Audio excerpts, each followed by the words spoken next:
जन्मदिन न मना करके मरण दिन मनाते हैं। ध्यान देना, केक बनवाते हैं, केक में बेटा का नाम लिखाते हैं और बेटा से चाकू से उसको कटवाते हैं और मोमबत्ती जला के मुंह से बुझा देते हैं। तो बताइए क्या हुआ, मरण दिन हुआ कि जन्मदिन हुआ? हाँ, दिया जलाए जाते हैं, खुशियां मनाई जाती हैं। और ये हमारे यहाँ पहले बरसी मनाई जाती थी, तो अंग्रेज वो देखते रहे, उन्होंने जन्मदिन पे जो है कि बर्थडे टू यू कर दिया, नील भी बावले हो गए, वही नकल करने लगे। इनको अर्थ को मालूम नहीं था कि हम कैसे जन्मदिन मनाएं।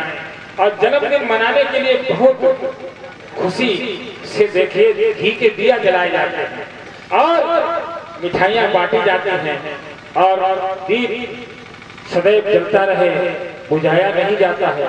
पहले बुजुर्ग, अब तो बल्ब हो गए, पहले जब डिब्बी में मिट्टी की तेल में डिब्बी जलाई जाती थी, जब सोने जाते थे तो मेरी माँ कहती थी, बेटा तो दिया बढ़ाई दो, बुझाई नहीं, बढ़ाई दो। एक बार मैंने मुंह से फूंक दिया, माँ ने एक जान थप्पड़ मारा। बावले, मुंह से नहीं फूंका जाता है। फिर मैंने कहा, फिर कहा देख तेरे पास गमछा है तो ऐसे कर दे। तो मैंने कहा, माँ तू ही उठ के अपने पल्लू से बढ़ा देती, मेरे मारने की शौक थी क्या? का सीखेगा कब? दिया बढ़ा दो। और लोग कहते हैं कि केक काटो, मोमबत्ती बुझाई दो। तो जन्मदिन हुआ कि मरण दिन हुआ? मरण दिन हो भाई। दिया बुझ गया, दिया बुझ गया, लोग है तुम्हारे कोई दिया जलाने वाला? तो जन्मदिन मनाएं, आप कैसे मनाएं? घी के दिया जलाएं और ढोलक बजाएं, प्रसाद बांटें, भोजन करवाएं, खुशी मनाएं। और जन्मदिन जब मनाते हैं तो देखिए 1 साल कम हो जाती है। आप खुशी में जन्मदिन मनाते हैं और बच्चे कहते हैं मेरा बर्थडे मनाओ। बर्थडे क्या होता है? हाँ, परिचित जी समझ गए।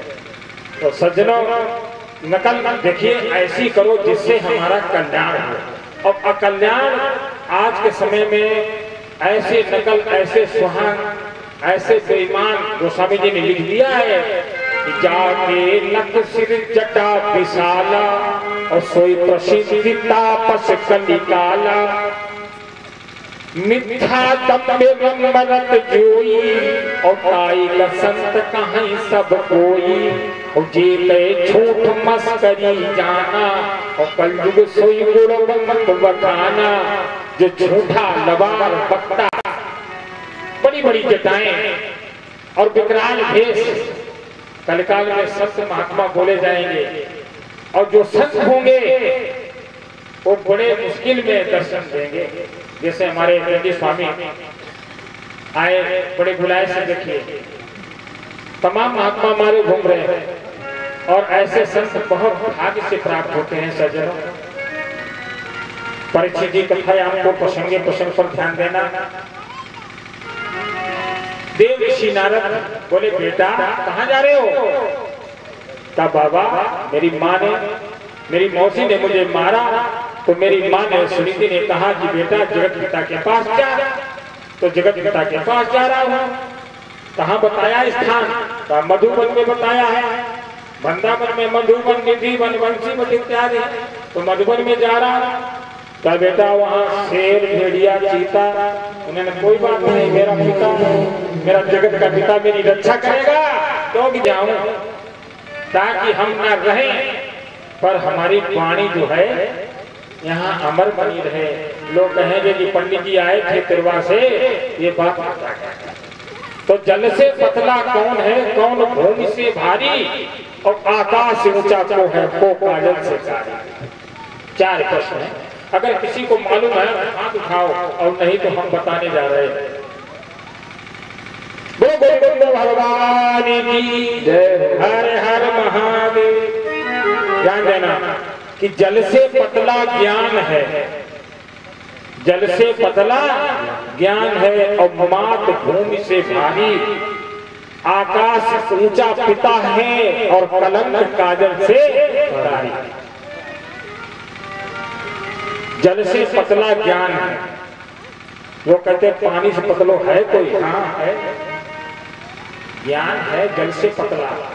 लिखा है गोस्वामी जी ने कि ज्ञान पंथ कृपाण के धारा अपर ठगे सन ला गई बारा।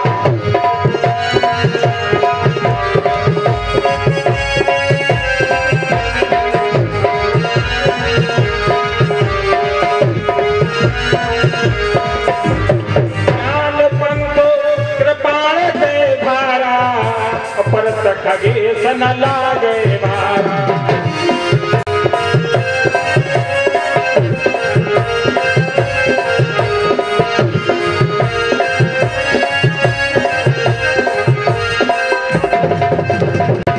मंगल भवन मंगल हारी द्रबहु दशरथ अजिर बिहारी।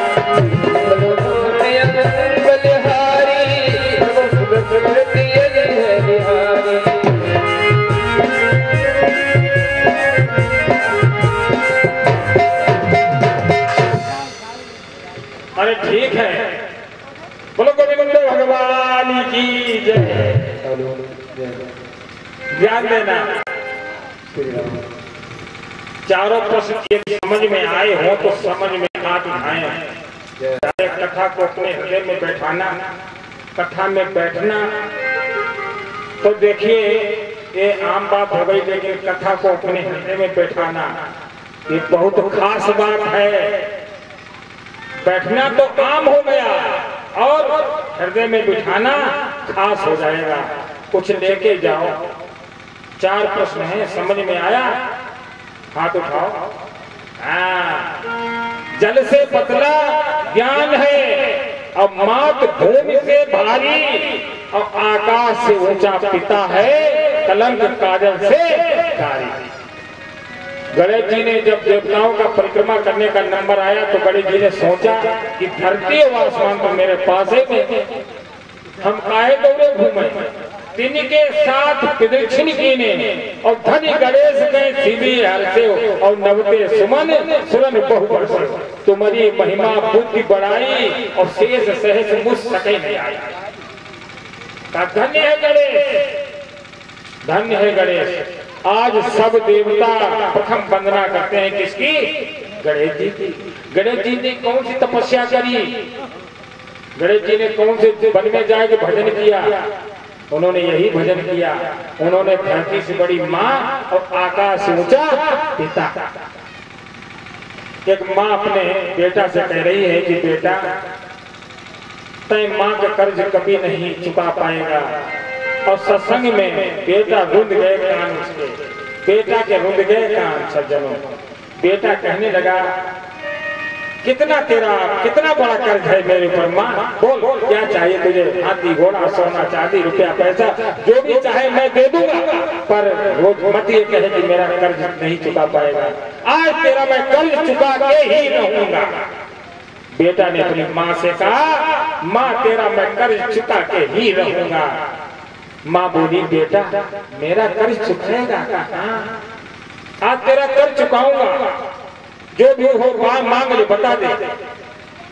सज्जनों माँ ने कहा बेटा एक रात मेरे साथ सो जा, तू मेरी चारपाई पर एक रात सो ले। सर्दी का महीना था। बेटा ने कहा ठीक है माँ, मैं तेरे साथ अवश्य सोऊंगा।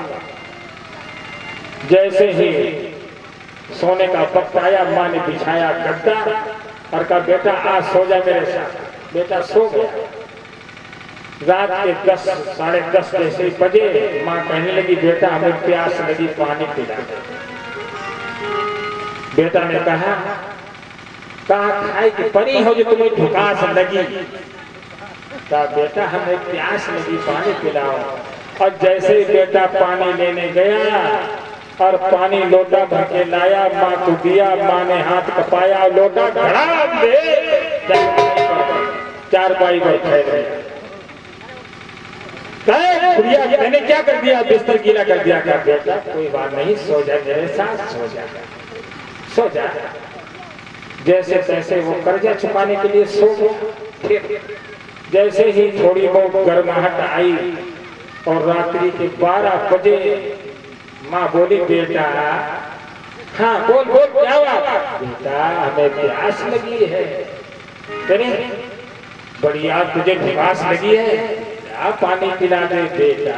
लाल मेरे सज्जनों फिर गया, जैसे तैसे तो गीले बिस्तर में नींद आई। फिर उठा बेबसी में और कहने लगा ले पानी बुढ़िया, मैंने तो आज परेशान कर दिया। सज्जनों फिर बुढ़िया ने नाटक किया, हाथ कपाया, लोटा धाम लोटा फिर फैल गया। बुढ़िया मैंने क्या कर दिया? बेटा हाथ कप गया, बूढ़ा का शरीर। बेटा प्यास लगी, कोई बात नहीं, पानी फैल गया, नहीं पीऊंगी तो सो जा, सो जा, सो जा। जवान बेटा माँ ठोकने लगी, सो जा, सो जा। सज्जनों कर्जा चुकाने गया था, फिर लेट गया। धीरे धीरे जैसे ही आंख में नींद आई और आंखें गरवानी, 3 साढ़े 3 का टाइम था। का बेटा बेटा का बोल क्या है? बुढ़िया बोल क्या है? का प्यास लगी, अभी तेरी गर्दन काट दूंगा। उठाया गड़सा और दौड़ पड़ा का तेरी घिसी काट दूंगा। तूने आज सारी रात मेरी कोरी करती, मुझे सोने नहीं दिया। सज्जनों बुढ़िया रोने लगी, कहने लगी ला तू मेरा कर्जा चुकाने आया था और तूने एक रात में ही मेरे लिए गड़सा उठा लिया और मैंने तुझे 9 महीना तो पेट में रखा। तेरे कारण मैंने सारे जीव के स्वाद छोड़ दिए। जिसने कह दिया गर्भ के अंदर बच्चा है उसे ये चीज नुकसान करेगी। बेटा मैंने मन को मार दिया कि मेरे लाल को कोई तकलीफ ना हो। और जब तूने जन्म लिया इसके बाद जब तक तू दूध पीता रहा मेरा, तब तक मैं कोई ऐसी चीज नहीं खाती थी जो तेरे पेट में धर जाए। और लाल जब तू आता है तो मैं तेरे पेट को देखता हूँ, देखती हूँ कि मेरा बेटा कहीं भूखा था। 5 साले में तेरे पेशाब में सोई, जब तू बाथरूम पेशाब करता था चारपाई पर तो मैं तुझे सूखी में करती थी और मैं तेरी पेशाब में सोती रही। और तूने एक रात में मेरे लिए गड़सा उठा लिया है। सच लो बेटा पैरों में चिपट के रोने लगा, कहने लगा माँ मुझे माफ कर दे। वाकई में संसार में माँ बाप का ऋण कभी कोई चुका ही नहीं सकता। कितने भी प्रयास कर लो ऋण कब चुकता है? ऋण कब चुकता है? जब माता पिता प्रसन्न होते हैं, आशीर्वाद देते हैं तो सुखी जैसे मछली अगाध जल में होती है। इसी प्रकार से वो बालक परिवार बाढ़ी पुत्र पिता के धर्मा और खेती उपजई अपने पिता धर्मवान होता है तो प्यारे उस परिवार में सदैव खुशियां छाई रहती हैं। हमने बड़े बड़े धनवान यशमान पैसा वाले देखे, जिम्मेदार देखे, जमीन वाले देखे, पर अगर उनसे कह दिया जाए कि तुम सत्यनारायण भगवान की कथा करवाएंगे और मुझे प्राण निकल जाए, चाहे 2 लाख 10 लाख मेडिकल हॉस्पिटल में गए डॉक्टरों को दे देते हैं। भागवत कथा के लिए प्राण निकलते हैं। प्रसंग पर ध्यान रखना। और एक भजन वाजपेयी जी ध्यानास्थ होकर के भजन सुने।